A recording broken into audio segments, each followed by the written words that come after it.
ಆಕಾಶವೇ ತಲೆ ಮೇಲ್ ಬಿದ್ರು ಅಮ್ಮನ ಮಾತು ಮೀರೋದಿಲ್ಲ ಅನ್ನೋ ಹಳ್ಳಿ ಹೈದ ರಾಮಣ್ಣ. ಅಖಾಡದಲ್ಲಿ ತೊಡೆ ತಟ್ಟಿ ಕುಸ್ತಿ ಗೆಲ್ಲೋ ಇವನು ಎಲ್ರು ಕೇಳಿಸ್ಕೊಳ್ಳಿ, ಅಮ್ಮನ ಮಾತಿಗೆ ಸೋತು ಬ್ರಹ್ಮಚಾರಿಯಾಗಿ ಉಳಿದಿದ್ದಾನೆ. ನಿನ್ ಜೀವನ ಪೂರ್ತಿ ನನ್ ರಾಮಣ್ಣ ಬ್ರಹ್ಮಚಾರಿ, ನನ್ ಮಾತು ಕೊಡುಕಂದ ಉಸಿರಿನ ಗಂಟ.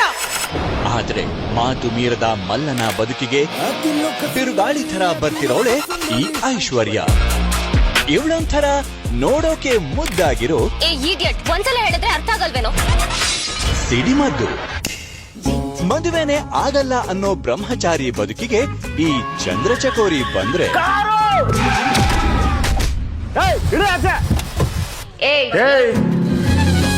ಇದು ಕಥೆಯಲ್ಲ, ಜೀವನ ಆಗೋದ್ ಗ್ಯಾರಂಟಿ.